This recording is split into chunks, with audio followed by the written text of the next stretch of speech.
Shalom Bapak Ibu dan Saudaraku yang dikasihi Tuhan Yesus Kristus. Bagaimana kabar Bapak Ibu dan Saudara semua? Diberkati oleh Tuhan, amin. Puji Tuhan, kita tetap diberkati oleh Tuhan. Firman Tuhan dalam program Resiran hari ini terambil dari Lukas pasal yang keempat, ayat yang ke-43, demikian firman-Nya.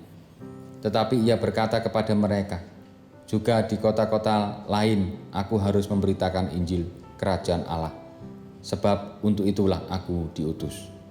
Saudaraku yang dikasihi Tuhan, kehadiran Tuhan Yesus selalu ditunggu oleh siapapun. Setiap orang yang sedang mengalami kesusahan atau sakit, pasti bisa mengalami kebaikan ketika didatanginya.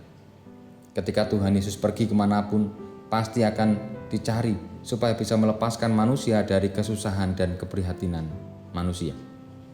Demikianlah, ketika Tuhan berkenan memberikan kebahagiaan manusia, pasti akan mengalami bahagia yang abadi. Tetapi ketika hanya menunggu kedatangannya, seperti bangsa Israel yang menunggu, pasti akan merasa sangat jenuh. Karena Tuhan dirasakan tidak pernah kunjung datang. Sesungguhnya, kalau manusia ingin mengalami kehadirannya di semua perkara yang terjadi dalam hidup, Tuhan sesungguhnya terus hadir bagi manusia. Kehadirannya tidak pernah terbatasi oleh waktu dan tempat. Tuhan di setiap kesempatan pasti hadir. Demikian juga di setiap tempat pasti akan dihadirinya. Hal yang menjadi kebutuhan manusia adalah bagaimana bisa memberitakan keagungan Tuhan.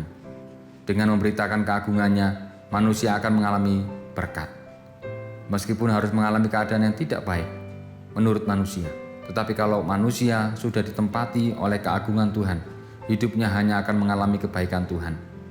Itulah sebabnya manusia harus mau melakukan apa yang menjadi kehendak Tuhan dalam hidupnya.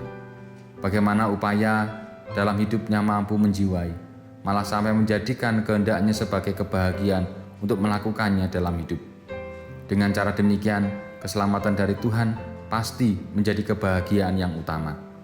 Bagi manusia yang sudah sampai tahap ini, tentu menjadi mudah untuk memberitakan keagungan Injil Kerajaan Allah.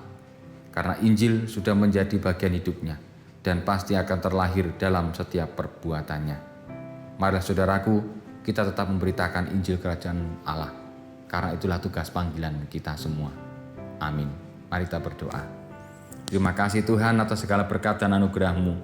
Hari ini kami diingatkan untuk tetap berfokus bagaimana hidup kami mampu menceritakan Injil Kerajaan Allah dalam kehidupan kami hari lepas hari. Terima kasih Tuhan, inilah doa kami mohon berkat dan pertolongan-Mu semata. Di dalam nama Tuhan Yesus Kristus kami berdoa dan kami berserah. Amin.